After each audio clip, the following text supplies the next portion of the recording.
O YouTube como um site de cultura participativa. O termo cultura participativa é usado para descrever a aparente ligação entre as tecnologias digitais, o conteúdo gerado por usuários e possíveis alterações nas relações de poder entre os segmentos de mercado da mídia e seus consumidores. Segundo Jenkins, a cultura participativa estabelece que os fãs e os outros consumidores são convidados a participar ativamente da criação e circulação do novo conteúdo. O consumo não é mais visto necessariamente como ponto final na cadeia de produção, mas sim como um espaço dinâmico de inovação e crescimento em si, estabelecendo-se as práticas de consumidores de mídias e/ou audiências. O YouTube ilustra cada vez mais as relações complexas entre produtores e consumidores na criação do significado, valor e atuação. Se trata de um site de ruptura cultural e econômica. O YouTube e a mídia de massa. O YouTube tende a ser rotulado como um repositório sem lei para enxurradas de conteúdo amador, ou como um dos grandes nomes da nova economia. Esses rótulos resultam em um fluxo de novas histórias, que se reúnem ao redor de temas bem conhecidos. De um lado, juventude, celebridade e moralidade. De outro, leis de direitos autorais e mercado de mídia. Possui discursos de mídia onde não apenas reflete os interesses públicos, mas também ajuda a produzi-los. É considerado um legítimo meio de comunicação de massa. O YouTube como mídia de massa.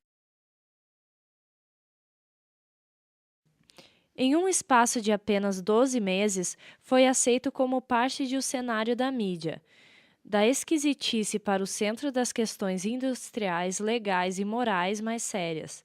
Há uma diversidade de conteúdos disponíveis, desde discursos de Ted Kennedy até gatos usando banheiros. O YouTube não é somente mais uma empresa de mídia e não é somente mais uma plataforma de conteúdo criado por usuários.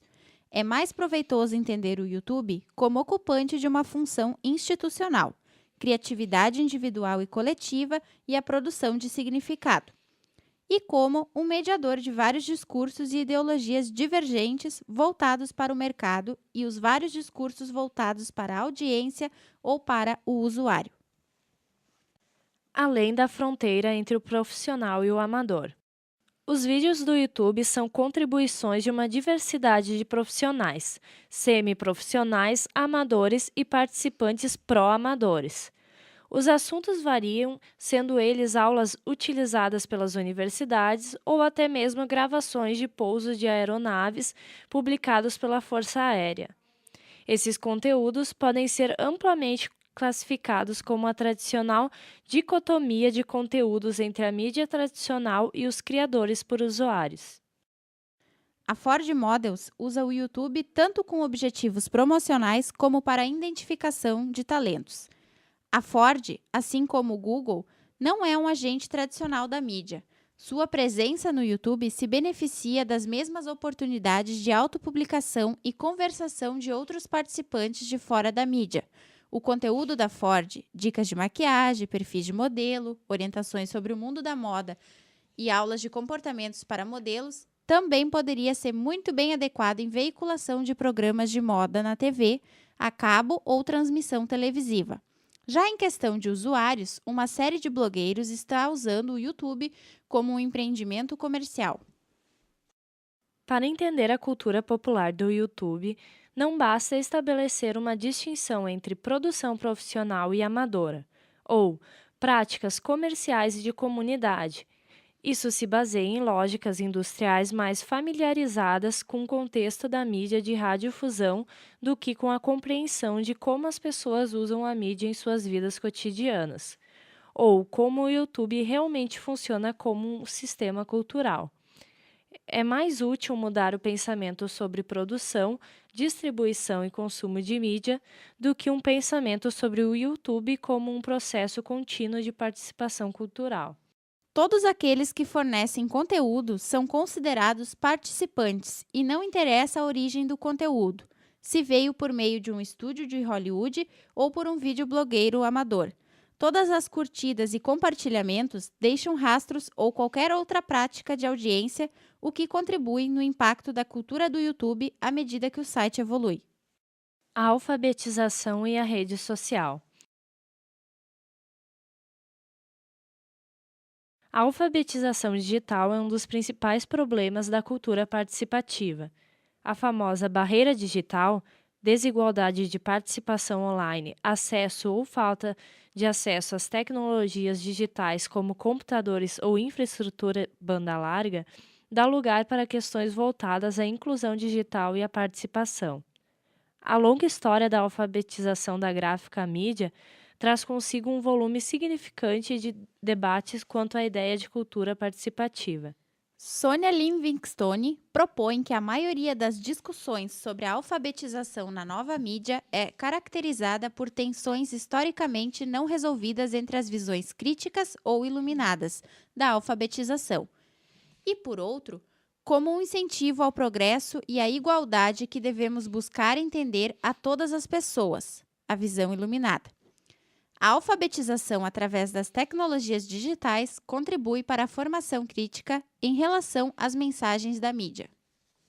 O segundo problema se dá por conta de como definir, mensurar e criar a capacidade para a alfabetização. Alfabetização visual, alfabetização digital, alfabetização da mídia, alfabetização multimídia ou alfabetização em rede. Até o presente momento, a alfabetização, ao invés de ser apresentada como tecnologia da mente, ela é considerada uma prática social. Ser letrado no contexto YouTube não significa ser capaz de criar e consumir o conteúdo em vídeo, mas também ser capaz de compreender o modo de como funciona o YouTube como conjunto de tecnologias e como rede social. Os caminhos do YouTube. O YouTube é uma entidade grande o suficiente e gerenciada de maneira desregrada o suficiente que pode ser quase qualquer coisa que seus participantes queiram que seja. Em sua constante busca pelo monopólio de compartilhamento online de vídeo, o YouTube pratica uma espécie de governança suave. As regras e permissões que regem o site são apenas suficientes para permitir todos os tipos de uso que acontece ali sem necessariamente barrar outras possibilidades. O YouTube, assim como outros empreendimentos que dependem da cocriação do usuário, terá de encontrar meios para manter seu caminho e sua taxa de crescimento, ao mesmo tempo em que mantém sua diversidade cultural e estética, respeitando a atuação das comunidades de usuários que trabalham para produzir seus vários modos de valor, sejam econômicos, culturais ou sociais. O que aconteceu antes do YouTube? O YouTube tornou-se um porto seguro para dubladores, cantores de karaokê, malas sem alças, observadores de pássaros, skatistas, fãs de hip-hop, federações nanicas de luta livre, educadores, feministas da terceira onda, igrejas, pais corujas, concursos de poesia, jogadores de games, ativistas dos direitos humanos, colecionadores, praticantes de hobbies diversos, e cada um desses grupos traz consigo um longo histórico de produção de mídia. Se o YouTube parece ter aparecido da noite para o dia, é porque já havia grupos esperando por algo como o YouTube, como, por exemplo, cinema de garagem e a sala de redação independente à reunião dos clãs.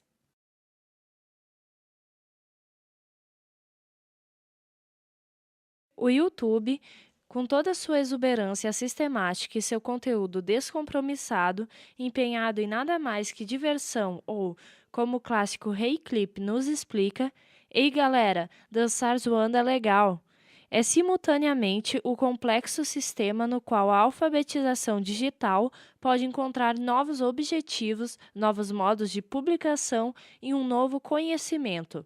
E todos podem se juntar, aumentando a produtividade de todo o sistema.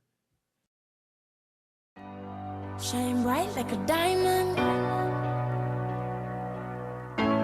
Shine bright like a diamond. Fine light in the beautiful sea.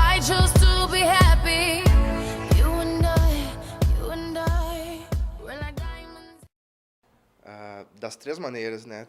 Tudo vai depender de quem vai estar usando, ou de quem vai estar postando conteúdo, né? Das 3 maneiras ele pode ser utilizado. Cases, vídeos explicativos, tutoriais de softwares, né? Isso tudo ajuda a gente a montar um plano de aula aí legal, assim, para passar para os alunos. Com certeza. O YouTube é o segundo maior buscador hoje, só perde atrás do Google, né? Então, tudo que tem de informação, tudo que deve ter de informação, a gente tende a encontrar lá, né? Olha, para as duas coisas, eu acho que pode ser usado para entretenimento, né? Tem pessoas até que vivem disso, ganham dinheiro com isso, né? E contribuem aí para a felicidade das pessoas, né? E também o contrário, pode ser uma ferramenta de levar informação, né? E levar informação para muito longe, né? Colocar legendas e tal, então alcançar aí até um público mundial, certo? Bom, eu utilizo ela só para entretenimento por enquanto, né? Me divirto com as coisas que tem lá, mas futuramente eu pretendo usar ela para alguma coisa mais útil. Eu acho que os 3, um pouco de cada um, mas especialmente entretenimento porque o YouTube é, assim, onde eu vou ver, dá pra ver filme, dá pra ver entrevista, dá pra ver aula, tudo. E como é que tu utiliza essa ferramenta no teu dia a dia? Eu utilizo mais pra entretenimento. De música, principalmente, e de filmes, trailer de filmes. Bom, para mim o YouTube ele tem essas 3 possibilidades, ou até mais. No caso de entretenimento, é o que todos nós costumamos navegar pelo site, em busca de videoclipes, de músicas novas, algum trailer de algum filme. Em caso de publicidade, muitas empresas elas utilizam o YouTube como meio de comunicação barata e veiculação de propaganda. No caso de informação, eu vejo o YouTube como uma ferramenta de resgate, porque muitas vezes tu não consegue acompanhar um noticiário, alguma coisa, e se tu for pesquisar no site do YouTube, tu consegue, na maioria das vezes, achar a matéria que tu perdeu em um determinado momento. E vejo também um meio de inovação nas aulas, tanto na escola quanto na universidade, que fica uma forma mais didática, mais dinâmica de se apresentar uma aula e muito mais atrativa. Eu particularmente utilizo a ferramenta do YouTube para 2 questões. Primeiro, para entretenimento, para buscar clipes, para buscar trailers de filmes, para escutar música. E segundo lugar, para meios de informação, para resgate de alguma notícia que eu não consegui acompanhar no telejornal, ou até mesmo para tutoriais de maquiagem. Eu acredito que o YouTube ele serve para as 3 plataformas. A publicidade, mais para divulgar as empresas, as suas propagandas.